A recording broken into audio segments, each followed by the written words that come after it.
especially if you have a kid, you need to be financially independent. Even if your husband can afford it, I want to be the one who say that I can provide for my daughter. And the only way is I'm earning my own income. Having been at home for 4 months, you kind of lose touch with the world. You don't feel human. You just feel like a mother.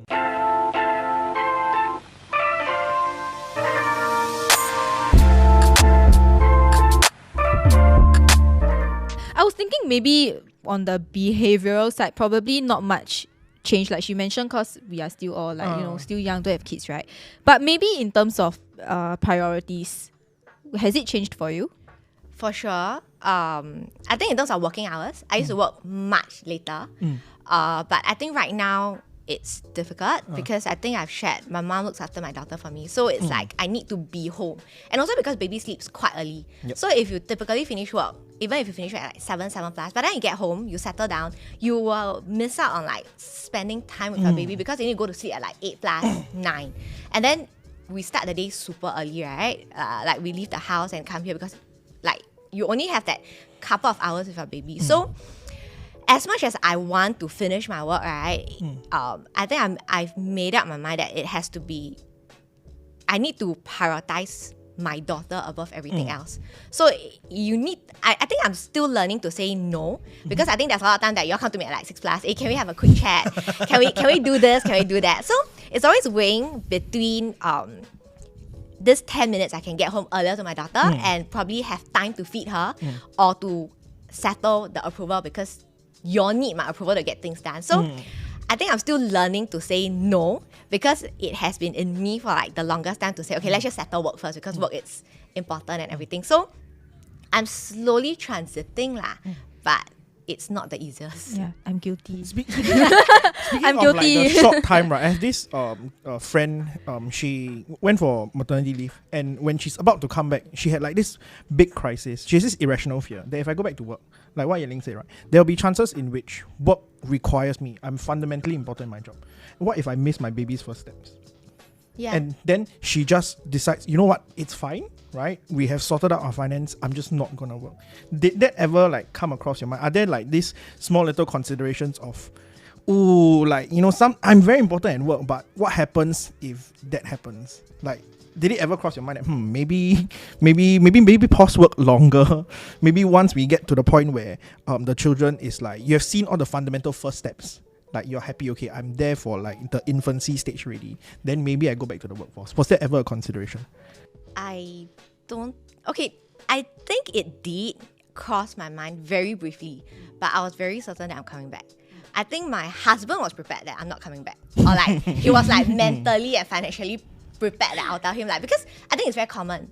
Right. He has a lot of friends who's like, their wife just decided like during pregnancy, I'm just going to spend the first year with my child and everything. But I feel that as a woman, right, especially if you have a kid, you need to be financially independent. I mean, even if your husband can afford it, but I want to be the one who say that I can provide for my daughter. And the only way is I'm earning my own income. I mean, at the end of the day, right, having been at home for 4 months is good. I mean, I love the time with my daughter and everything, but you kind of lose touch with the world. Right. Because every day you wake up, it's like, it's okay, I don't need makeup, I don't need to do my hair, because the only person that's going to see me is my baby and probably like my mom, or like, it's fine. And then end of the day, you don't feel human, you just feel like a mother. But coming back to work, I think it brings a little bit of balance back in life, where you talk to people outside of just your baby. And I feel it helps in the marriage as well, because nobody will go home and every day just talk about how many times your baby and everything. And I think I'm at an age where if I were to take a 2 years career break, right, what's going to happen after that? Right. As in, I'm the kind of very kiasu mother, because after I have a kid, right, I just keep thinking I got not enough money. So I would just think like, okay, money is very important because a kid needs a lot of money. So to me, I need to make sure that I'm still working and I feel that I want to be able to make the decision for my daughter without having to rely on my husband. Actually, I completely agree. I don't have kids, but I also would think along the similar lines. I feel like if I were to have a child, right, don't think having a career break would ever like cross my mind. Right. Because Yeah. there are also considerations during that conversation, because guy is mad stressed. He comes and talks to me. It's like, oh, wife wants to like, like take extended leave because wants to stay with the kid. I cannot say no because that's just not very nice of me. Then I'm like, bro, then the money how? Then he's like, I'll just go and like take like grants here and there and see how it goes. Then I was like, is there a lot of grants? It's like, yeah, but it's not gonna be like a 2-year sabbatical kind of situations. And like the government does offer a lot of money for like all these like things to like encourage birth rates. But I feel, this is a personal opinion, that having children is a rich man's sport. There are some people who are financially locked out of having children because it's very expensive, right? And our national like census data can tell that it's declining. Government's like, okay, let's just pump some money, give them some benefits, see how it goes. It's not working, right? It's like everybody say, hey, wow, your GST voucher $700, like good. Bro, your $700, right? You cannot even last a month, bro. Right? It's a nice touch. I appreciate the gesture, right? But it is still not bringing up the birth rate like we want to. But now having Yeling have given birth, did any of like all these grants like come into consideration? No, at all. She didn't even realize. Just now before the shoot, she was telling me about how she just realized that the government gave 1.5k to them after we crossed the 6 months. Yeah, like 6 months after. Yeah. Yeah, because I think like what Shen was talking in the saying in the very beginning is like you did consider costs and stuff like that. I think now the younger generation, we have the tendency to min-max our finance, to like go and figure out what's like the good price, what's a good thing. So we would do comparisons like private hospital, public hospital, stuff like that. And some people consider, some people don't consider, right? And I think that if the government give us grant, right, that's trying to inculcate the same behavior. But did that behavior like surface to you? Like, do you have that consideration of like what should I do in terms of a private hospital, public hospital, stuff like that? No. And why not? She just never consider. And I feel whatever grants that the government gives you, right, or all along whatever that's been given, it's not going to be sufficient. Okay. As in, you won't decide to have a kid just because the government is giving you 10k this year. Yeah. Like, you won't suddenly decide, like, okay, I want to have a kid because I want to enjoy 4 months of maternity leave. I mean, True. or even for a guy, right? Like suddenly, okay, now you have 4 months of paternity leave. Does it mean you want to have a kid immediately so that you can have like 1 month off work? That's not going to be the main driving reason behind it. But is it does it like encourage? Because like children planning has to be done over a period of time. Like, okay, when can we have enough money so that we can send the kids to school, eventually go to like university and stuff, like all these kind of things you have to plan out. Like, do I need to increase my car from 4-seater to like a 6-seater? And these little subsidies, does it help inch the plan forward, or it's just like, thanks for the token, I appreciate what you're doing, but Yeah, I don't think. Okay, so I think she makes a good point about how the monetary benefits given by the government maybe is not so. I don't think it's it's not very effective. So I'm just thinking, I mean, I guess this is a bit of a sidetrack from the original topic that we have today, but why the birth rate has been decreasing, I think it goes beyond the fact that it's very expensive. I think it's more of other factors, like for example, stress. Or maybe personally you have been through you have been struggling in life, and then you just decide that maybe I don't want to bring another person into this world to suffer the same kind of fate as you did, for example. For example, I'm just thinking maybe it goes beyond money, but then the government is trying to resolve this issue by giving money, and then now they are realizing that actually it's not working that well. Because I'm very curious, right? Like, let's say the government subsidy is what, 1.5k? How much is it? I don't know. Like, okay, on the assumption, like, let's say they do give 1.5k in a grand scheme of things, right? How does that scale up to expenses of having a kid? Because like to us, right? Okay, I don't even know where to begin calculating like costs. Shane, have you like started to vaguely figure out like what it costs? I don't think it's possible to calculate how much you need to have a kid until you have a kid. Because I mean, to be honest, right, if you don't have a child, you won't even know what you need. Like, there's a lot of items that a baby uses, right, that you never knew it existed until you have a baby. But, okay. So when you're calculating or budgeting for it, right, there's no way you will know such an item is required. Point of contention.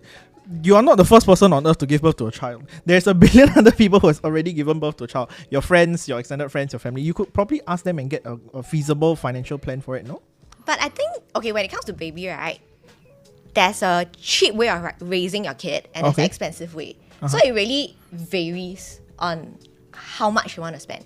Because, for example, to buy a baby cot or even like a baby pram, you've got like the maybe 100 plus or 200 plus. If you've got like the 1,000 plus. Yeah, the Gucci stroller. Yeah, so it's okay. That is like a No.